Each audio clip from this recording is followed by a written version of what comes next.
imebaki siku moja. Maanake leo siku ya tarehe 5 na kesho ndio uzinduzi rasmi wa Karibu Kili Fair hapa mkoani kwetu Arusha.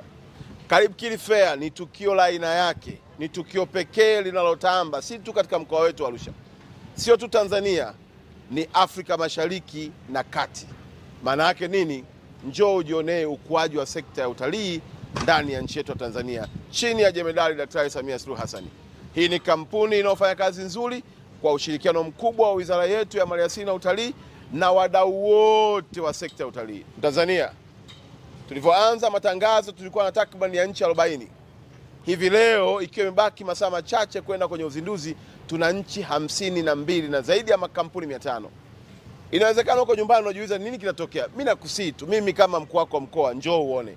Na kwa kuwa mkoa wetu na wajanja tunaanza kutafuta hela, njoo utafute hela. Hela haipatikani ukiwa umelala nyumbani. Njoo. Na ukifika hapa, hata kama huna idea, kupitia mabanda mbalimbali, sekta mbalimbali, utapata kitu cha maana. Utakuja kuona watu wa magari namna gani sekta ya usafiri ilivyokuwa. Utakuja kuona baluni namna gani ya sekta ya anga kupitia baluni na utalii wa baluni unavyokuwa.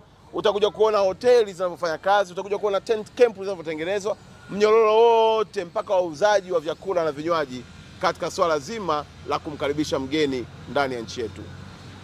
Niwaombe wananchi wote wa mkoa wa Arusha, kesho tujitokeze kwa wingi kuja kushuhudia historia ikiandikwa tena katika msimu wa 2025 chini ya ndugu zetu wa Karibu Kili Fair, lakini pia kumlaki Daktari Doto Mashaka Biteko, naibu waziri mkuu na mgeni wetu rasmi ambaye kesho asubuhi tutakuwa naye mahala hapa kwa ajili ya kutuzindulia. Unaweza kujiuliza, hivi mimi ambaye nina mtaji alafu sijui idea ya kufanya nifanyeje? Njoo hapa Karibu Kili Fair. Unaweza kujiuliza, hivi mimi ambaye niko hapa, hivi biashara zinafanyikaje? Njoo uone wenzako wanaofanya biashara. Yaani ukija hautaondoka kama ulivyokuja. Ni nafasi ya kipekee kukutana na watu. La mwisho, mji wetu utakuwa umejaa hoteli, barabara kutakuwa na msongamano mkubwa, na hata uwanja wa ndege wa hapa Arusha Kisongo utakuwa na ndege nyingi sana.